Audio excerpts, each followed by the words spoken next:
मित्रों नमस्कार। मैं यूबी सिंह इस समय चित्रकूट जिले के मऊ तहसील में थाना बरगढ़ और मुरका पोस्ट ऑफिस के पास में अरवारी नौरिया गांव है, जहां पर कि SIDC UP state industrial development corporation ने 1988 में यहाँ के लोकल लोगों से लैंड एक्वायर करके एक बड़े प्रोजेक्ट, एक बड़े विजन के तहत इस इंडस्ट्रियल एरिया को डेवलप किया था, जिसमें कि लगभग 250 करोड़ से अधिक का इन्वेस्टमेंट हुआ था 1987-88 के दौरान। तमाम यहाँ पे बिल्डिंगें बने, लोगों को रहने के लिए आवास भी बने और पानी की टंकी वगैरह का भी निर्माण हो गया, सड़कें बन गई, नालियाँ बन गई, इलेक्ट्रिफिकेशन हो गया। लेकिन फाइनली जो कुछ होना था वो नहीं हुआ। वो क्या नहीं हुआ कि यहाँ पे कोई कंपनी नहीं आई और ये पूरा एरिया जंगल में तब्दील हो गया। जहाँ पे लोगों की खेती हुआ करती थी, आज वो एक तरह से चारागाह या जंगल में जैसे तेंदुपत्ता वगैरह तोड़ते हैं, उसी तरह से इसका यूटिलाइजेशन है। तो मेरे साथ में यहाँ पे दो लोग मौजूद हैं और एक तो यहाँ के किसान हैं, दूसरे भाई जो हैं उन्होंने जब इसका कंस्ट्रक्शन हो रहा था तो वो प्रत्यक्ष रूप से इसमें काम किए हैं। तो भैया आपका नाम क्या है? लाल बहादुर यादव। लाल बहादुर यादव। और आपका? लल्लू ठकुरिया। लल्लू। ओके। तो लाल बहादुर जी बता रहे हैं आपके कितने बीघे जमीन इस प्रोजेक्ट में गए थे? 14 बीघा। 14 बीघे पूरे 7 बीघा सब्जी में और 7 इधर। अच्छा। तो मित्रों मैं आपको बता देना चाहता हूँ, ये जहाँ पे मैं खड़ा हूँ ये यूपीएसआईडीसी की साइट है, जो कि लगभग 500 एकड़ में है, 250 एकड़ में है। और इस सामने जो रोड है वहाँ पे मेन रोड आएगी आगे जाकर के 200 मीटर आगे, उसके उस पार में कॉन्टिनेंटल ग्लास फैक्ट्री या कॉन्टिनेंटल फाइबर ग्लास, इस तरह से जो प्रोडक्ट डेवलप करना था वो करीब 500 एकड़ से अधिक एरिया में पूरी तरह से कंप्लीट बन चुकी थी। लेकिन आइए हम लोग थोड़ा सा आगे आते हैं। लेकिन राजनैतिक खींचतान में वो भी प्रोजेक्ट अधूरा रह गया, जिसमें कि हजारों करोड़ रुपए इन्वेस्टमेंट होने के बावजूद भी आज वो पूरी एरिया जंगल में तब्दील हो गया है। आपको यहाँ पे बहुत बड़ी एरिया है। मैं इसको मोबाइल से पूरी तरह से कैप्चर तो नहीं कर पाऊंगा, लेकिन फिर भी मोटा आपको दिखा देता हूँ। ये इस तरह से पूरे जो बिल्डिंगें हैं पूरी तरह से खंडहर में तब्दील हो गई हैं। कहीं कॉलोनी थी, कहीं थाना था, कहीं टेलीकॉम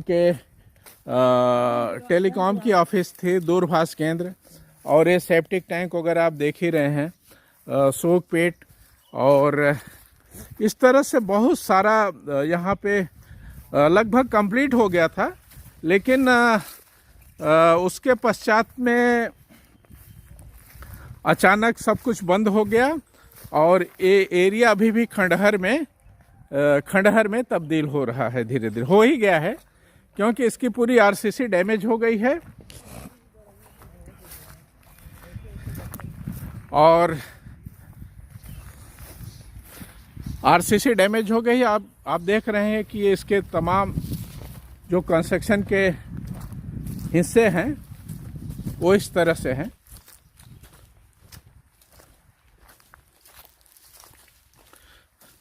तो मेन मुद्दा क्या है कि सरकारें या यहाँ की ब्यूरोक्रेसी कागज पे बहुत बड़े बड़े नक्शे बनाती है, उभारती है, लोगों को सपने दिखाती है कि हम ऐसा करने वाले हैं, हम वैसा करने वाले हैं। जो लैंड ऑलरेडी एक्वायर्ड है वहाँ पे पिछले 1990 से लगभग आज 30 साल हो गए हैं, 30 साल से कोई काम नहीं हुआ है, जबकि जहाँ पे लैंड एक्वायर्ड नहीं है वहाँ पे किसानों की ज़मीनें छीनी जाती हैं। तो यहाँ पे इसके विकास की ओर लोग ध्यान क्यों नहीं देते? यहाँ पे तमाम दलों की सरकारें अनवरत यहाँ पे रही हैं।